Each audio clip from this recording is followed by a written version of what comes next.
오늘 말씀은 로마서 3장입니다. 신약성경 243페이지입니다.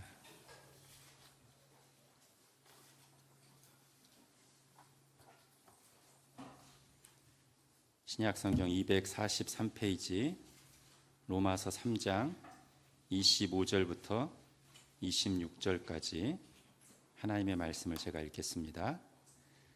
이 예수를 하나님이 그의 피로써 믿음으로 말미암는 화목제물로 세우셨으니 이는 하나님께서 길이 참으시는 중에 전에 지은 죄를 간과하심으로 자기의 의로우심을 나타내려 하심이니 곧 이때 자기의 의로우심을 나타내사 자기도 의로우시며 또한 예수 믿는 자를 의롭다 하려 하심이라. 아멘. C.S. 루이스가 기독교 변증서적인 순전한 기독교에서 이런 말을 했습니다. 단순한 대답 이상의 것을 요구하면서 왜 대답이 단순하지 않느냐고 불평하는 것은 어리석은 일이지요. 그런데 의식적으로나 무의식적으로 기독교를 무너뜨리고 싶어하는 이들은 결코 어리석지 않음에도 불구하고 이런 태도를 보일 때가 아주 많습니다. 그들은 6살짜리 어린애한테나 맞을 기독교를 내세워 놓고 공격의 대상으로 삼습니다. 그래서 교육받은 성인들이 실제로 믿고 있는 기독교 교리를 설명해 주려고 하면 머리가 핑 돌 정도로 복잡하다고 투덜거리면서 하나님이라는 존재가 정말 있다면 종교를 단순하게 만들었을 것이라고 불평하지요. 이런 말을 썼습니다. 매우 일리 있는 말이죠. 제가 왜 이 말을 하면서 시작하겠습니까? 오늘 제가 전하려는 말씀이 6살짜리 어린애나 알아들을 수 있는 단순한 내용이 아니라 예수님을 믿고 구원받는다는 것이 뭔지 성경의 근거에서 깊이 있게 다루기 때문입니다. 약간 어려울 수 있지만 여러분들이 지금 서두에 제가 드렸던 말씀을 생각하시면서 아, 그렇지, 당연하지. 천지 만물을 창조하신 하나님이 우리에게 주신 진리가 그렇게 단순하고 유치하지 않지. 아주 깊고 풍성한 것이 당연한 것이 아닌가 이렇게 생각하시면서 집중해서 들으시면 좋겠습니다. 다시 한번 오늘 문맥을 보고 시작할게요. 로마서 1장부터 인간의 현실을 길게 논의한 후에 오늘 3장 20절에 와서 인간의 절망적인 상태를 결론적으로 이렇게 말합니다. 20절, 그러므로 율법의 행위로 그의 앞에, 즉 하나님 앞에 의롭다 하심을 얻을 육체가 없다. 이것이 인간의 절망적인 현실입니다. 자, 의롭다 하심을 얻지 못한다는 말은 의인이 아니라는 거예요. 다른 말로 하면 죄인이라는 것입니다. 자, 우리가 하나님의 율법이라는 그 옳은 법, 그 진리와 사랑의 법이라는 거울 앞에 정직하게 서서 내가 정말 그 말씀대로 하나님을 사랑하고 이웃을 사랑하며 살았나 스스로를 살피면 이 3장 20절의 결론을 인정할 수밖에 없습니다. 즉 율법의 행위로 율법을 온전히 다 지켜서 하나님 앞에 내가 의인 될 수가 없고 우리가 율법을 통해 사는 도달하게 되는 사실은 뭐냐면 죄를 깨닫는 거예요. 아, 이 법이 진짜 옳은데 진짜 이렇게 살아야 된다는 것을 인정하면서도 나 자신은 그렇게 살지 못한다는 사실을 깨닫게 된다는 것입니다. 그래서 성경이 말하는 구원은 죄로부터의 구원이에요. 가난, 질병, 정치적 압제로부터의 구원이 아니라 바로 이 죄에서 우리가 스스로 해결할 수 없는 이 죄 문제로부터의 구원입니다. 여러분 핸드아웃의 마태복음 1장을 보십시오. 같이 읽겠습니다. 시작. 아들을 낳으리니 이름을 예수라 하라. 이는 그가 자기 백성을 그들의 죄에서 구원할 자이심이라. 아멘. 아멘. 자, 그래서 구원의 복음을 아주 깊이 다루고 있는 이 로마서 3장에 잘 보면 구원 얘기인데 구원이라는 말이 한 번도 안 나옵니다. 그럼 구원이라는 말을 어떤 말로 표현하냐면 의롭다 하심을 받는다 하는 말로 표현하고 있단 말이에요. 이걸 통해서 강조하려는 게 뭡니까? 우리가 받는 구원이라는 건 뭐냐면 죄에서부터의 구원이라는 거예요. 의롭다 하심을 받지 못하던 죄인이 예수 그리스도를 통해서 의롭다 하심을 받는 것, 의인이 되는 것, 그게 구원이다라는 말입니다. 그런데 복음은 어떻게 죄인을 의인 되게 합니까? 즉, 복음은 어떻게 우리를 죄에서 구원합니까? 자, 우리가 3주에 걸쳐 살펴보고 있는 21절부터 26절이 바로 그 복음의 핵심을 담고 있는데 21절에서 그 복음을 소개하면서 이렇게 시작하죠. 이제는 율법 외에 하나님의 한 의가 나타났다. 왜 율법 외라고 할까요? 율법의 행위로는 의롭다 하심을 얻을 수 없는 상태의 인간이기 때문에 율법 외에, 즉 율법을 온전하게 지켜서 의롭게 되는, 의인이 되는 것과는 다른 방식으로 주어지는 의가 나타났다. 그리고 22절에 의하면 그 하나님의 의는 우리에게 어떻게 주어져요? 예수 그리스도를 믿음으로 주어집니다. 행위가 아니라 믿음으로 의인이 된다는 거예요. 자, 24절은 예수 그리스도를 믿음으로 의롭게 된다는 것이 무엇인지를 더 선명하게 가르쳐 줍니다. 우리 24절 같이 읽겠습니다. 시작. 그리스도 예수 안에 있는 속량으로 말미암아 하나님의 은혜로 값없이 의롭다 하심을 얻은 자 되었느니라. 아멘. 내가 값을 치러서가 아니라, 내가 죄값을 치러서가 아니라 예수 그리스도 안에 있는 속량으로, 속량이 뭐라고 했어요? 대신 값을 치르고 구원하는 방식으로, 하나님의 은혜로. 하나님의 은혜에서 두 가지를 제가 강조했죠. 자격이 없는 자가 공짜로, 거저 값없이 의롭다 하심을 얻은 자 되었습니다. 이게 예수님을 믿어서 구원받는다는 뜻입니다. 그러면서 23절에서는 이렇게 죄인을 의인 되게 하시는 구원의 목적을 말해주죠. 뭐죠? 자, 죄 때문에 이르지 못하던 하나님의 영광에 이르게 되는 것입니다. 즉, 죄 때문에 막혀있던 하나님의 영광을 대면하고 누릴 수 있고, 죄 때문에 상실되었던 우리 인간의 본래 삶의 목적, 뭐예요?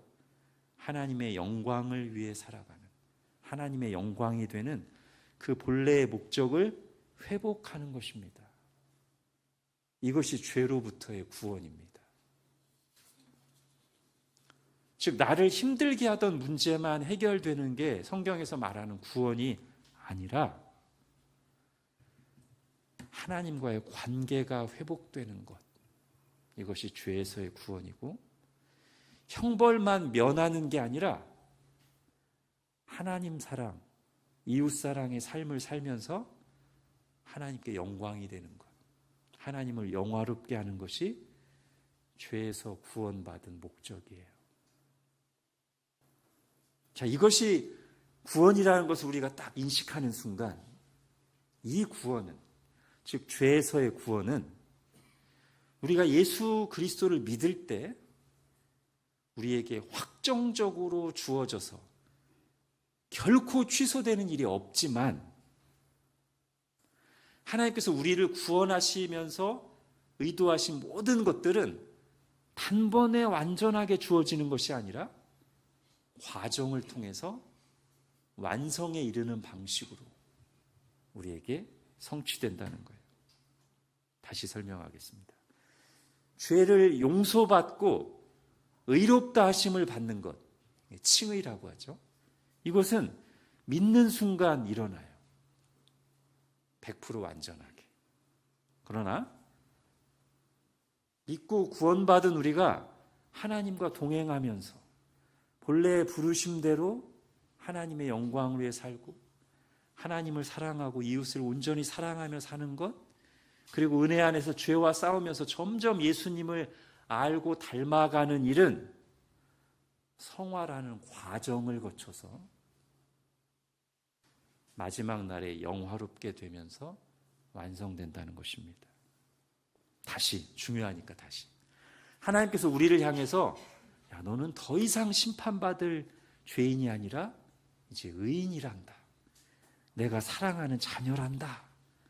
라고 선언하실 뿐만 아니라 실제로 우리를 의인으로 여기시고 자녀로 사랑하시는 일은 예수 그리스도를 믿는 순간 즉시 일어나고 절대 변하는 일이 없지만, 다시 말하면 우리가 의인이었다가 죄인 되었다가 다시 의인이었다가 죄인 되었다가 하는 게 아니라 사랑하는 자녀였다가 죄 지으면 진노의 대상이 됐다가 약간 애매한 미움받는 자녀였다가 약간 사랑받는 자녀였다가 이렇게 하는 게 아니라, 또는 예수님 믿을 때는 10% 의인이고 하나님의 자녀였다가 시간이 지나면 한 50% 하나님의 자녀고 의인이었다가 나중 가서야 100% 의인이고 하나님의 사랑받는 자녀 되는 게 아니라 처음 예수님을 믿고 구원받는 순간부터 100% 의인이고 변함없이 하나님의 사랑받는 자녀고,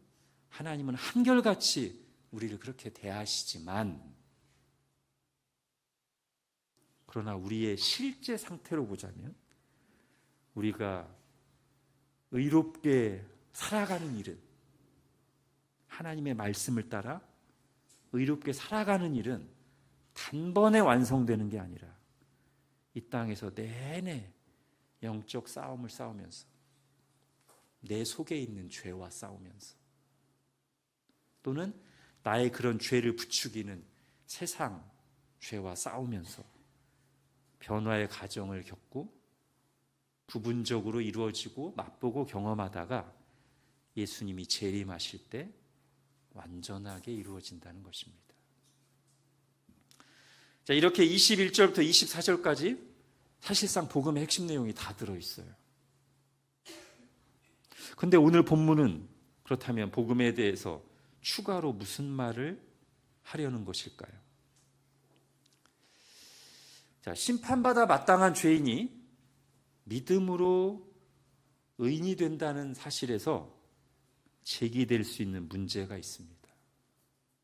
즉, 심판받아 마땅한 죄인을 아무 조건 없이 의인이다, 너 구원받았다 라고 할 때 하나님이 여전히 의로우신 분이실 수 있는가라는 딜레마예요. 즉, 죄인에게 유죄 선고를 하고 형벌을 내려서 하나님의 의로우심을 드러내시든지, 아니면 죄인을 아무 조건 없이 용서하고 풀어주시면서 하나님의 의로우심을 포기하시든지 해야 되는데, 어떻게 죄인을 아무 조건 없이 의인이라고 하면서 동시에 그 재판장인 하나님은 여전히 동시에 의로우신 분이실 수 있는가 하는 딜레마죠. 오늘 본문이 그 문제를 다룹니다. 자, 25, 26절 같이 한번 읽어보겠습니다. 시작. 이 예수를 하나님이 그의 피로써 믿음으로 말미암는 화목제물로 세우셨으니, 이는 하나님께서 길이 참으시는 중에 전에 지은 죄를 간과하심으로 자기의 의로우심을 나타내려 하심이니, 곧 이때 자기의 의로우심을 나타내사 자기도 의로우시며 또한 예수 믿는 자를 의롭다 하려 하심이라. 아멘. 지금 하나님이 의롭다는 얘기가 무려 3번이나 나옵니다. 이 9절에 이게 강조되는 거죠. 그리고 결론은 뭐냐면 예수 그리스도의 복음은 26절 중간부터 하나님도 의로우시고 예수님 믿는 자도 의롭게 하는 길이다 라고 말합니다. 그래서 바울이 다른 곳에서 이 예수 그리스도의 복음은 하나님의 능력이요 하나님의 지혜라고도 말했습니다. 자, 어떻게 하나님은 자기의 의로우심을 조금도 타협하거나 손상시키지 않으면서 죄인을 거저 의롭다고 하실 수 있는가? 자, 25절에 그 내용이 나와요. 우선 여기서 화목제물이라는 단어를 보겠습니다. 하나님이 예수님을 화목제물 또는 속죄제물로 세우셨기 때문에 하나님이 의로우실 수 있다는 거예요. 자, 구약시대 화목제물이 있었습니다. 속죄제물이 있었어요. 그리고 그것들은 다 짐승이었습니다.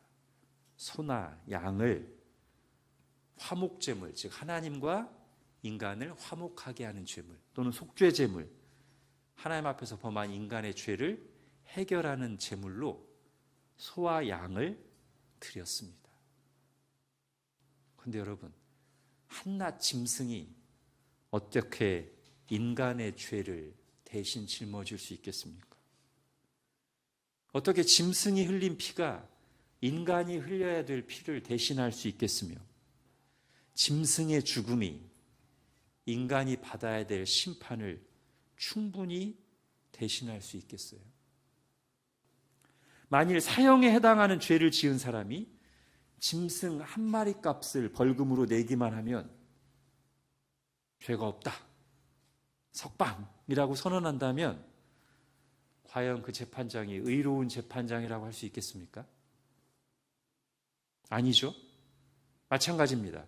하나님이 죄 때문에 심판하셔야 될, 죽여야 될 죄인이 있는데 그 죄인이 소 한 마리만 대신 잡아 죽이면 죄가 없다라고 하나님이 선언하신다면 하나님은 과연 의로우신 분이라고 할 수 있겠습니까?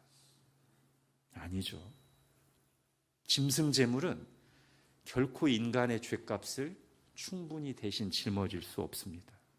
그리고 짐승의 피를 흘리고서 죄인을 무죄라고 의롭다고 선언하신다면 그런 하나님도 의로우신 분이라고 말할 수가 없습니다. 뒤에서 살펴보겠지만 이렇게 만약에 우리 죄가 해결받는다고 하면 우리 입장에서도 죄 용서에 대한 충분한 확신을 가지기가 어려워요. 이런 생각이 들잖아요. 정말일까? 완전하고 의로우신 분이신데 하나님이 어떻게 짐승 한 마리 값으로 내 죄를 완전히 깨끗하게 용서하신단 말인가? 지금은 용서하셨다고 말씀하시지만 나중에 다른 죄와 함께 묶어서 형벌하시는 것이 아닐까? 이런 생각이 들 수 있잖아요. 자, 이런 의문과 문제 제기는 합리적이고 그리고 사실입니다. 성경이 그렇게 증언합니다. 여러분, 핸드아웃에 히브리서 10장을 보십시오. 같이 읽겠습니다. 시작. 율법은 장차 올 좋은 일의 그림자일 뿐이요 참 형상이 아니므로 해마다 늘 드리는 같은 제사로는 나아오는 자들을 언제나 온전하게 할 수 없느니라. 이는 황소와 염소의 피가 능히 죄를 없이 하지 못함이라. 예, 여기 분명히 나오죠. 구약시대 제물로 드려졌던 황소와 염소의 피는 인간의 죄를 해결할 수 없습니다. 근데 왜 하나님은 구약시대 내내 짐승들을 화목제물로, 속죄제물로 드리라고 말씀하셨을까요? 그 답이 1절에 나오죠. 그 짐승 제물들은 뭐다? 장차 올 좋은 일의 그림자다. 그림자의 역할이 뭡니까? 그림자가 있다는 것은 그 그림자를 드리운 실체가 있다는 거죠. 이 그림자 역할을 뭐냐면 이 그림자를 보고 실체를 바라보기 위해서요. 근데 실체는 나중에 와요. 시간상으로 나중에 오시는데 그 나중에 오실 실체 그림자가 구약시대에 길게 드리워졌어요. 짐승 제물로. 그럼 이걸 보고 뭘 봐야 되냐면 이 짐승 제물들이 우리의 죄를 온전히 해결해 주는 게 아니라 이거는 실체를 가리키는 그림자예요.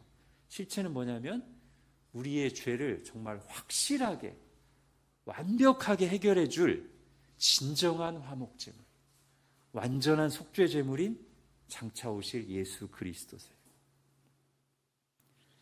자, 우리가 이제 이렇게 생각할 수 있습니다. 만일 짐승이 인간보다 가치가 떨어져서 인간의 죄값을 충분히 대신 짊어질 수 없다면, 거꾸로 인간과 짐승의 격차가 이 정도라면, 똑같이 피조물이니까 이 정도라고 하면 인간과 하나님 또는 하나님의 아들 예수 그리스도와의 격차는 손으로 다 할 수 없을 만큼 크죠. 만약에 짐승이 우리보다 요만큼 떨어져서 우리의 죄값을 충분히 해결할 수 없다면 우리보다 비할 수 없이 크신 분이 우리를 위한 대속제물이 되셔서 우리를 대신하고 죽으시고 피를 흘리셨다면 그 제물은, 그 피값은 우리의 죄를 얼마나 완전하고 충분하게 해결해 주겠는가 하는 것입니다.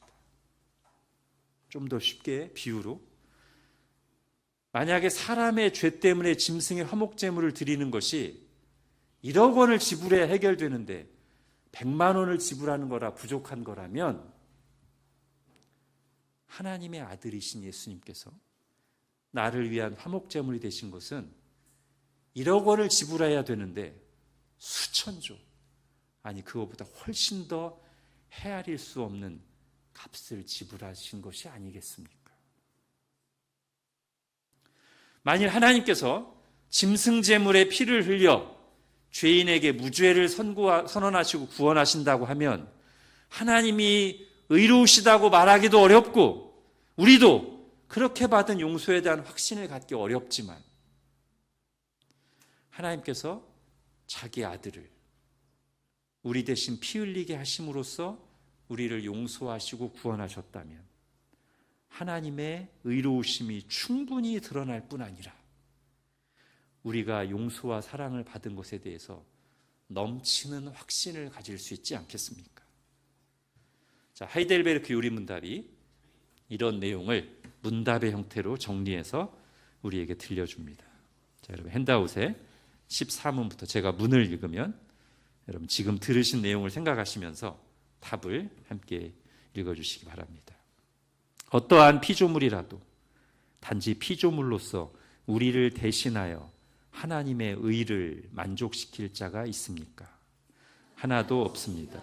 첫째, 하나님께서는 인간의 죄책 때문에 다른 피조물을 형벌하기를 원치 않으십니다.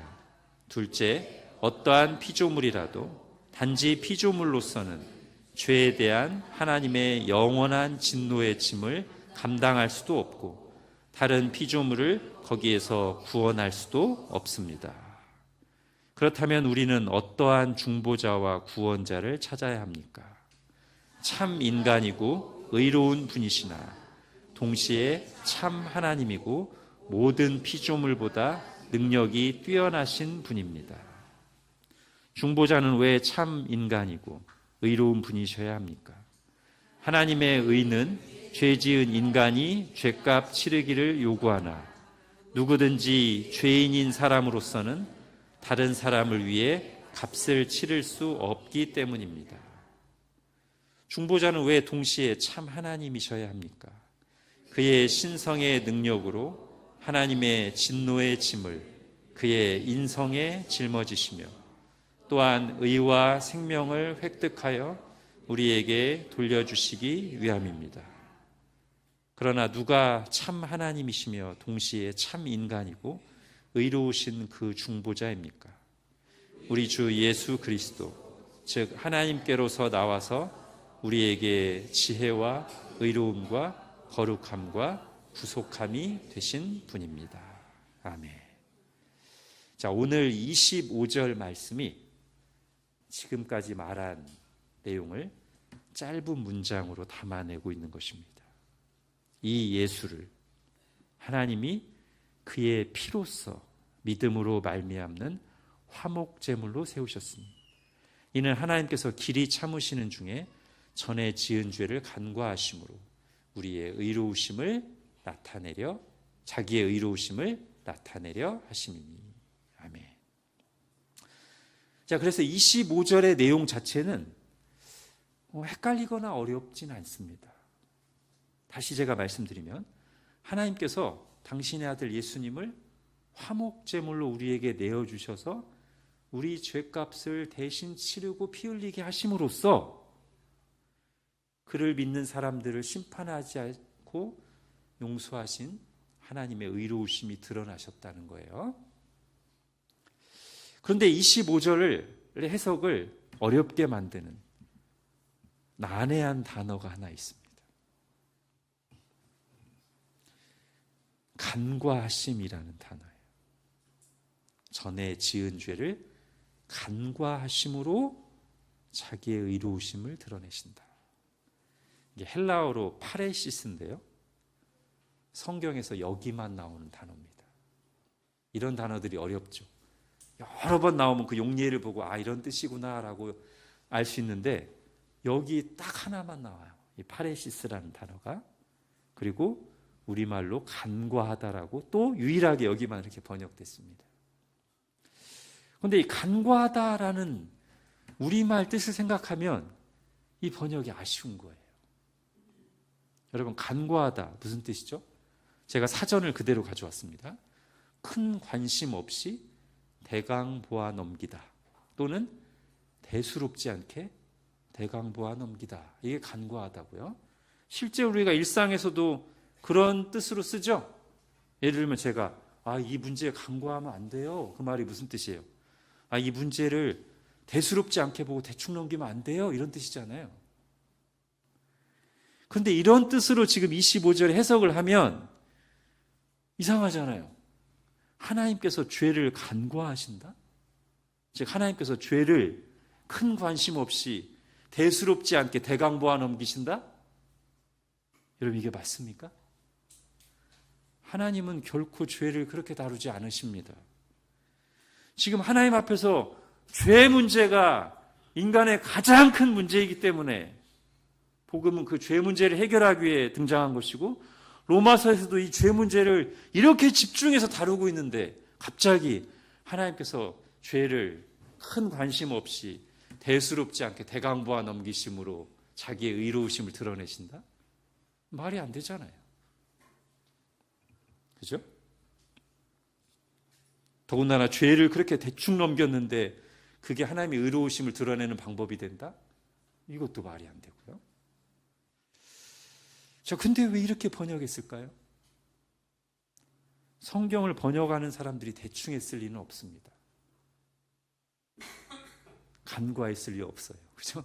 성경을 번역하는 사람들이 이 단어를 큰 관심 없이 대수롭지 않게 대강 그냥 간과하심으로 하지 뭐 이렇게 번역했을 리가 없다는 거예요. 자, 우선 성경 번역의 역사를 한번 생각해 봐야 됩니다. 여러분, 지금 우리가 보고 있는 성경이 개역 개정 성경이에요. 개역 성경을 개정한 성경입니다. 그런데 이 성경조차도 현대어예요, 아니에요? 현대어 아니죠. 그래가지고 교회 처음 오는 사람들이 이게 무슨 말이야? 너무 옛날 말이라 어렵잖아요. 자, 이 개역 개정 성경의 전신이 개역 한글판인데요. 언제 번역됐냐면 1961년도에 번역됐습니다. 그러니까 개역 개정 성경은 그 개역 한글판에서 조금만 수정한 거예요. 그러니까 이렇게 옛날 말이고 어렵죠. 뿐만 아니라 1961년도에 번역된 그 개역 한글판도 그 이전에 있던 성경을 완전히 새롭게 해서 번역한 게 아니라 1938년에 번역된 개역 성경 전설을 그냥 맞춤법만 조금 이렇게 수정해서 내는 게 개역 한글판이에요. 자, 간과하다라는 말, 여기 25절에 나오는 간과하다라는 말이 개역 한글판에 있는 것은 제가 확인을 했고요. 개역 성경 전서는 지금은 찾을 수가 없습니다. 그래서 제가 확인은 안 했지만 아마도 저는 높은 확률로 개역 성경 전서에서부터 이 간과하다라는 말이 왔을 가능성이 매우 큽니다. 아니어도 상관없지만요. 그렇다면 옛날에 사용하던 단어가 시대를 거치면서 의미가 약간 변형되죠. 근데 처음 번역했던 단어를 그대로 놔둔 거죠, 말하자면. 자, 간과하다를 한자로 보면 볼간, 지날과입니다. 그래서 문자 그대로 해석하면 보고 그냥 지나가는 거예요.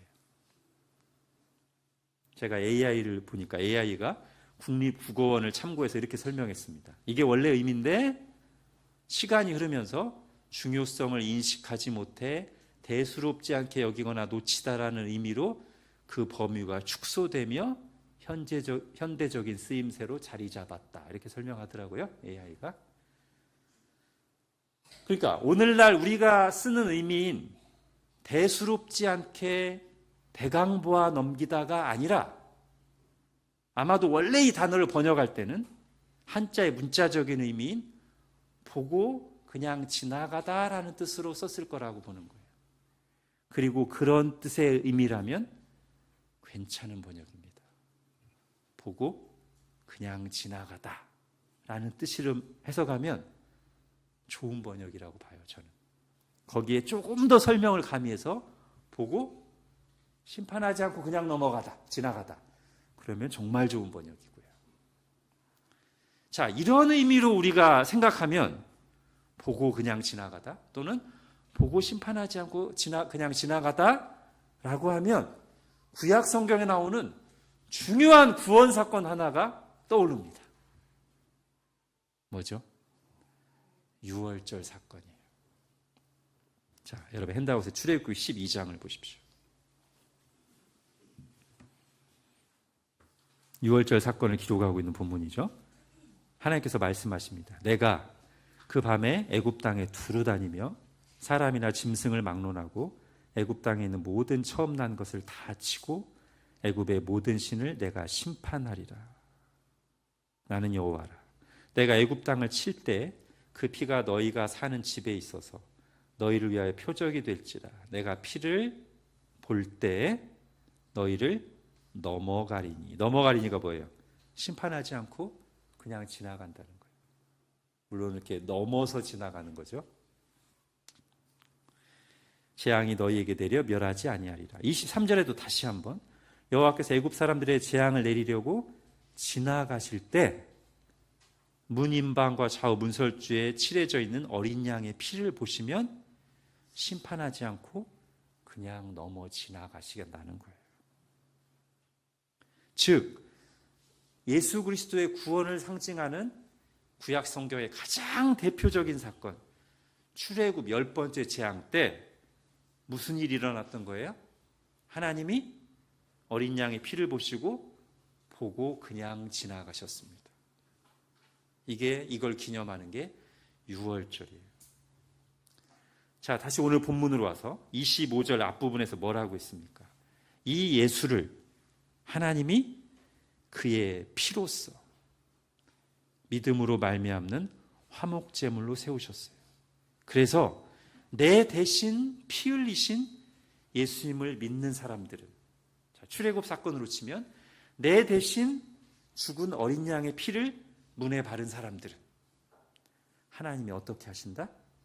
심판하지 않고 보고 그냥 넘어 지나가신다. 자, 바울이 여기에 쓴 단어 파레시스, 우리말로 간과하다라고 번역된 단어가 그런 뜻이 아니겠습니까? 자, 기왕에 어렵게 한 김에 파레시스를 제가 좀 분석해 보겠습니다. 파레시스에서 앞에 파레는 넘어서는, 지나가는 이란 뜻이 있고 뒤에 시스는 명사형 어미예요. 행위, 과정, 결과를 나타낸 명사형 어미. 자, 그래서 유월절 사건을 기록한 출애굽기 12장에 여러분 그 23절에 지나가실 때 나오죠. 거기서 그 지나가실 때를 70인역에서 헬라어로 번역할 때 어떤 동사를 썼냐면 파렐 유세타이로 번역했어요. 파렐 유세타이. 넘어 지나가다. 이 파렐 유세타이의 명사형이 말하자면 파레시스라고 할 수 있다는 거예요. 지나가는 거예요. 자, 영어로 이 넘어가리니 또는 넘어 지나가리니, 우리말로 유월이죠. 영어로 뭐라고 하죠? pass over. 그죠? 유월절을 영어로 pass over day라고 해요. pass over. 패스가 지나가는 건데 오버만 하나 더 들어가는 거예요. 넘어서 지나가는 거예요. 자, 좋은 영어 번역 성경 중에 하나인 ESV에서 오늘 25절에 나오는 간과하다, 이거를 뭐라고 번역했냐면 패스오버로 번역했습니다. 유월절과 연결시키는 거죠. 저는 좋은 번역이라고 생각합니다. 다른 번역들 NASB나 NIV는 unpunished라고 했어요. 즉 심판하지 않고. 이게 둘 다 합쳐도 좋습니다. 심판하지 않고 패스오버한 거죠. 지나간 거예요. 그렇다면 이제 오늘 본문 25절에서 하나님께서 죄를 간과하신 게 왜 하나님의 의로우심을 나타내는 것인지 우리가 이해할 수 있습니다. 죄를 대수롭지 않게 보고 대충 보아 넘기셨다는 뜻이 아니고 어떻게 하셨다는 거예요? 심판하지 않고 그냥 지나가셨다는 거예요. 근데 왜 죄인들을 심판하지 않고 그냥 지나가십니까? 다른 누군가가 대신 심판을 받고 피를 흘렸기 때문에 그걸 보시고 심판하지 않고 그냥 지나가시는 거예요. 즉 구원받은 이스라엘 입장에서는, 우리 입장에서는 심판을 안 받았지만 하나님 편에서는 뭘 하신 거예요? 분명히 심판을 행하신 거예요. 심판을 안 행하셨다면 의롭지 않은 거죠. 근데 하나님은 분명히 심판을 행하셨어요. 자, 구원받은 우리 입장에서는 아무 값도 지불하지 않고 거저받았지만 하나님 입장에서는 사실 우리 목숨값보다 비할 수 없이 큰 값을 지불하셨어요. 이 예수를 하나님이 그의 피로써 믿음으로 말미암는 화목제물로 세우셨습니다. 이 방식으로 간과하셨기 때문에, 심판하지 않고 그냥 지나가셨기 때문에 하나님이 의로우신 거란 말이에요.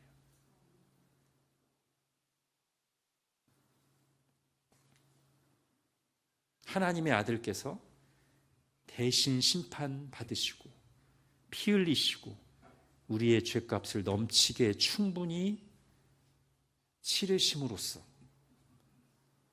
즉 하나님께서 심판을 철저히 하시면서 우리를 심판하지 않으신 것이니, 구원하신 것이니 하나님의 의는 조금도 손상되지 않습니다. 하나님은 자기 의를 타협하지 않으셨습니다. 아니, 오히려 이걸 통해서 더 선명하게 드러난 하나님의 의로우심은 뭐냐? 의로우심이 옳은 거잖아요. 하나님의 옳으심은 뭐냐? 죄를 심판하시는 공의를 철저하게 행하셨다는 면에서 하나님의 의로우심, 옳으심을 드러내셨을 뿐만 아니라 용서하시고 구원을 베푸시는 사랑을 적극적으로 행하신다는 면에서도 하나님의 옳으심을, 의로우심을 밝히 드러내셨어요. 즉 예수 그리스도의 십자가에는 죄를 심판하시는 의와 죄인을 구원하시는 의가 함께 드러납니다. 왜요? 심판을 통한 구원이기 때문에. 화목제물도 심판을 통한 구원, 유월절 사건도 심판을 통한 구원, 예수 그리스도의 십자가 사건도 심판을 통한 구원입니다. 하나님 십자가 사신 일은 뭐예요? 심판하신 거예요. 우리의 죄를. 그런데 우리에게 그 진노와 심판을 쏟아부으신 게 아니라 자신의 독생자 예수 그리스도에게 십자가 위에서 남김없이 하나님의 진노와 심판을 쏟아부으신 것이죠. 그걸 통해서 우리의 죄는 심판하지 않고 그냥 지나가신 겁니다. 그리고 이것이 하나님께서 즉흥적으로 하신 일이 아니라 오래전부터 계획하신 거라는 걸 보여주시기 위해서 예수님 십자가 달리시기 전 1000몇백 년 전에 이스라엘을 구원하실 때 이 방식으로 하셨다는 거예요. 어린 양의 피를 문에다 발라라. 그리고 너희가 그 집 안에 들어가 있으면 내가 너희를 심판하지 않고 그냥 지나 넘어가겠다. 왜? 너희 대신 어린 양이 피를 흘리고 심판받았으니까. 그리고 세례자 요한은 예수님을 보자마자 처음 만났을 때 성령의 감동하심을 입어서 이렇게 외쳤습니다. 보라, 세상 죄를 지고 가는 하나님의 어린 양이로다. 복음은 바로 이 방식으로, 즉 그리스도 예수 안에 있는 속량으로 말미암아 이 예수를 하나님이 그의 피로써 믿음으로 말미암는 화목제물로 세우심으로 자기도 의로우시고, 즉 하나님도 의로우시고 예수 믿는 자를 의롭다고 하십니다. 그리고 이런 구원 방식이 우리에게 주는 강력한 확신이 있죠. 와, 내가 받은 구원이 심판 없이 말로만 구원받은 게 아니라 실제로 철저한 심판이 이루어지면서 받은 구원이라는 사실. 값이 지불되지 않거나 보류된 게 아니라 충분하고도 넘치는 값이 이미 지불되었다는 사실. 그러므로 다시는 심판이 없을 것이며 다시는 지불해야 할 어떤 것도 남아있지 않다는 사실에서 오는 확신이 우리에게 있다는 거예요.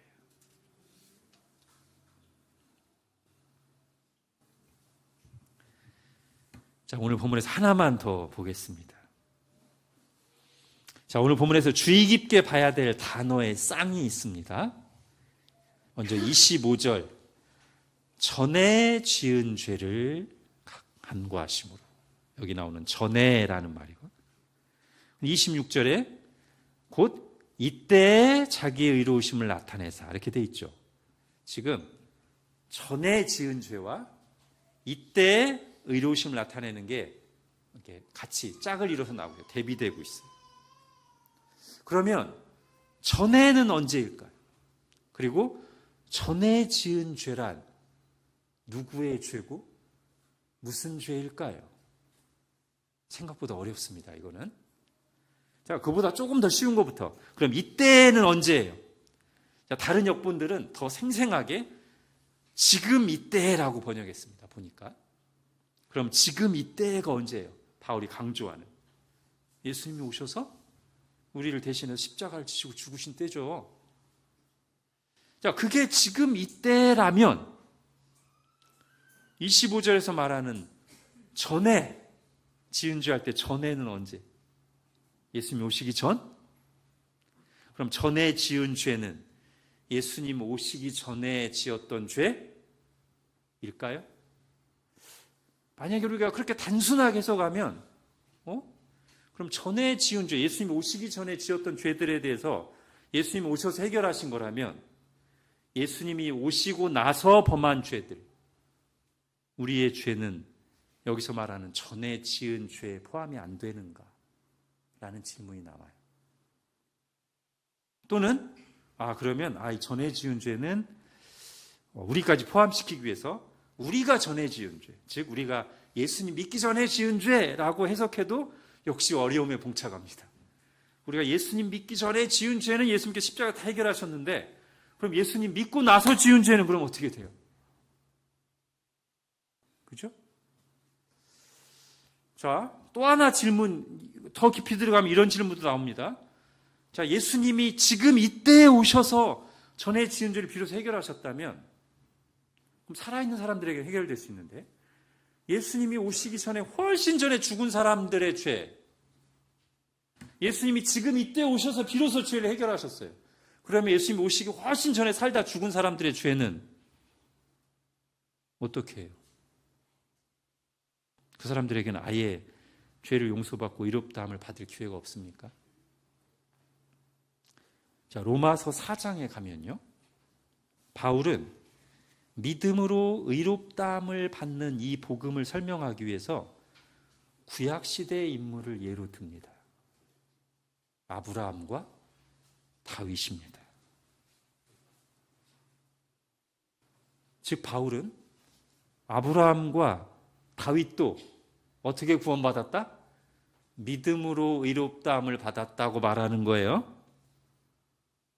예수님 오시기 훨씬 전의 사람인데 어떻게 이들이 믿음으로 구원받았으며, 그럼 그들이 믿음으로 구원받은 근거가 뭐예요?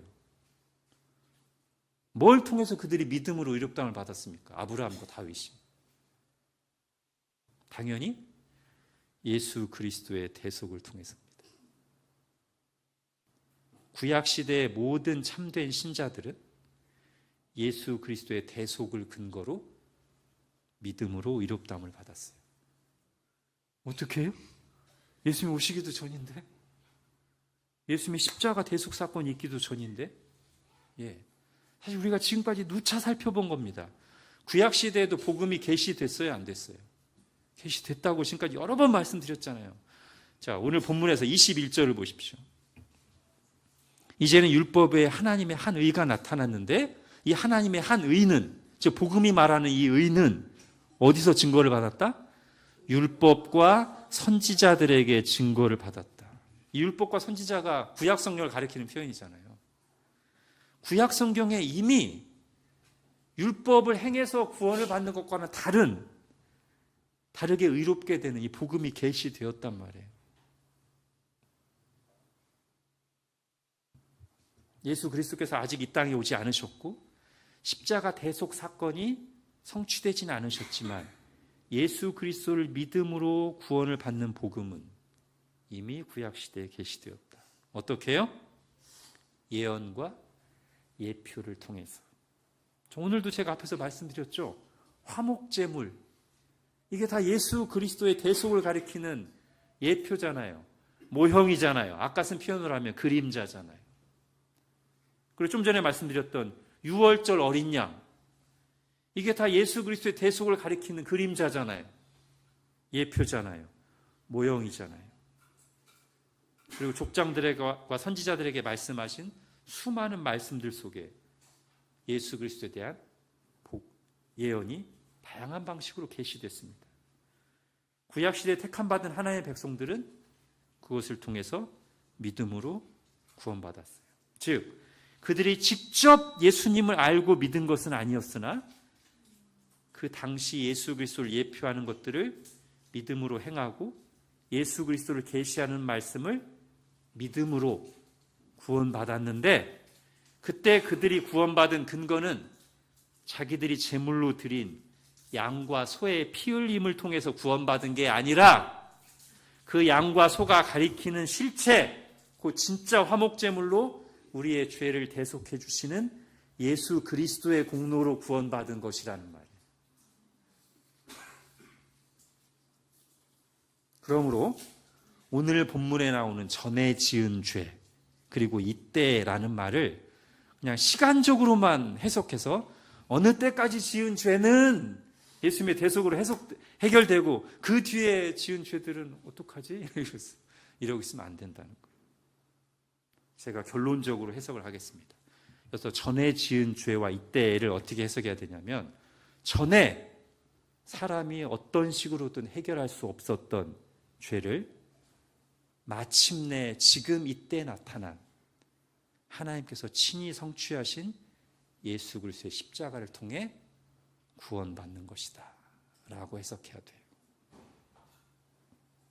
그러므로 이제 이런 식의 해석을 하고 나면 여기에는 지금 과거를 나타내는 용어로 쓰였지만 실제로는 지금 이때에 나타난, 지금 마침내 이때 나타나 성취된 예수 그리스도의 대속을 통해 십자가를 통해서 용서받고 해결되는 죄는 과거, 현재, 미래의 모든 죄를 포괄하는 것입니다.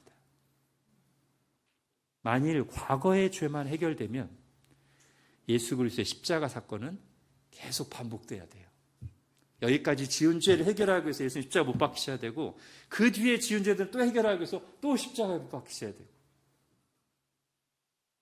자, 히브리서는 그게 아니라는 사실을 명백하게 말하기 위해서 단번에라는 표현을 반복해서 씁니다. 즉, 예수님의 십자가 대속 사건은 역사의 한복판에 결정적으로 나타난 일회적인, 유일한, 반복될 수 없는 사건으로서 예수님이 오시기 전이나 예수님이 오신 후 오랜 시간이 지난 후 누구든지 성령님의 감화를 통해 복음의 말씀을 믿는 사람들의 모든 죄를 온전하게 해결해 주는 것이다 라는 것을 히브리서가 말하고 있습니다. 여러분 핸드아웃에 히브리서 9장을 보십시오. 그리스도께서는 장래 좋은 일의 대제사장으로 오사 손으로 짓지 아니한 것 곧 이 창조에 속하지 아니한 더 크고 온전한 장막으로 말미암아 염소와 송아지의 피로 필요하지 아니하고 오직 자기의 피로 영원한 속죄를 이루사 단번에 성소에 들어가셨느니라. 이 단번에가 여기만 나오는 게 아니고요. 26절에도 그리하면 그가 세상을 창조한 때부터 자주 고난을 받았어야 할 것이로되, 이게 좀 아까 제가 했던 말씀이에요. 만약에 언제까지의 죄만 해결하는 거면 세상을 창조한 후부터 예수님이 자주 나타나셔서 이때까지의 죄 해결하고 또 그 다음에 이때까지의 죄 해결하고 계속 반복했어야 돼요. 근데 그게 아니라 이제 자기를 단번에 제물로 드려 죄를 없이 하시려고 세상 끝에 나타나셨느니라. 27, 28절은 같이 읽겠습니다. 시작. 한 번 죽는 것은 사람에게 정해진 것이요 그 후에는 심판이 있으리니 이와 같이 그리스도도 많은 사람의 죄를 담당하시려고 단번에 들이신 바 되셨고 구원에 이르게 하기 위하여 죄와 상관없이 자기를 바라는 자들에게 두 번째 나타나시리라. 아멘. 이 중에서도 저는 12절이 가장 잘 요약하고 있다고 생각됩니다. 12절의 밑줄 친 부분. 자기의 피로 영원한 속죄를 이루사 단번에 성수에 들어가셨느니라. 그래서 우리나라에만 있는 이걸 표현하는 독특한 신학적 용어가 있어요. 영단번이라는. 그냥 단어 자체는 약간 이상하지만 우리 선배들이 이 단어를 사용해 왔습니다. 영단번. 즉 단번에 들이셔서 영원한 속죄를 이루신 그런 뜻이에요. 맞습니다.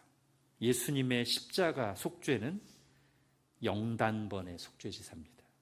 그리고 이것이 또한 우리에게 확신을 줍니다.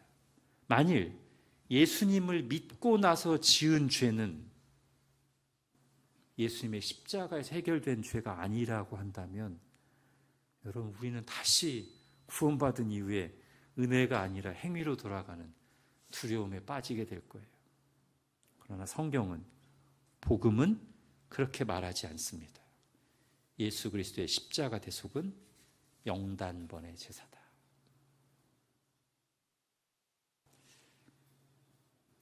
자, 예수 그리스도의 복음이 우리에게 구원의 확신을 주는 요소 세 가지를 말씀드리고 마치겠습니다. 첫 번째는 앞에서 했죠.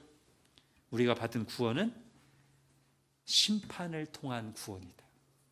심판 없이 구원받은 게 아니라 값을 지불하거나 보류한 채 구원받은 게 아니라 심판을 완전히 행하시고 값을 충분하고 넘치게 치르고 받은 구원이다. 이것이 우리에게 확신을 주고요. 두 번째, 지금 방금 살펴본 것.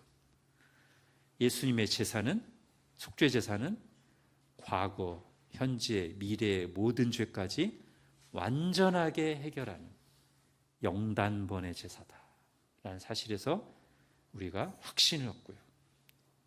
그리고 오늘 자세히 살펴보지는 않겠지만 이 예수님의 십자가 사건에서 너무나 생생하게 드러난 하나님께서 이 모든 일을 하신 이유가 되는 하나님의 크신 사랑이 우리에게 확신을 줍니다. 바울은 로마서 8장에서 복음 안에서 우리가 누리는 이 승리의 확신과 말할 수 없는 감격의 이유는 바로 그 예수 그리스도 안에 드러난 하나님의 사랑 때문이라고 외칩니다. 자, 핸드아웃에 있는 로마서 8장 같이 읽고 마치겠습니다. 시작. 그런즉 이 일에 대하여 우리가 무슨 말하리요? 만일 하나님이 우리를 위하시면 누가 우리를 대적하리요? 자기 아들을 아끼지 아니하시고 우리 모든 사람을 위하여 내주시니가 어찌 그 아들과 함께 모든 것을 우리에게 주시지 아니하겠느냐? 누가 우리를 그리스도의 사랑에서 끊으리요? 환난이나 공고나 박해나 기근이나 적신이나 위험이나 칼이랴. 내가 확신하노니 사망이나 생명이나 천사들이나 권세자들이나 현재일이나 장래일이나 능력이나 높음이나 깊음이나 다른 어떤 피조물이라도 우리를 우리 주 그리스도 예수 안에 있는 하나님의 사랑에서 끊을 수 없으리라. 아멘. 기도하겠습니다. 하나님, 오늘 말씀을 통해서 다시 한번 예수 그리스도의 십자가 복음이 심판을 거친 구원으로서 우리에게 완전한 확신을 주며 또한 어느 특정한 시대 또는 우리 인생에서 어떤 시기에만 범했던 부분적인 죄를 속죄하는 제사가 아니라 과거, 현재, 미래 모든 죄를 영원히 속죄하는 영단번의 제사로서 우리에게 확신을 주며 그리고 하나님께서 이렇게 하신 이유 바로 하나님 자신이 사랑이시기 때문이고 예수 그리스도를 내어주시는 것을 통해서 우리를 향한 하나님의 그 크신 사랑을 너무나 확실하게 보여주셨기 때문에 그 어떤 것도 이 하나님의 사랑에서 끊을 수 없다는 사실에서 우리가 감격하고 확신하게 됨을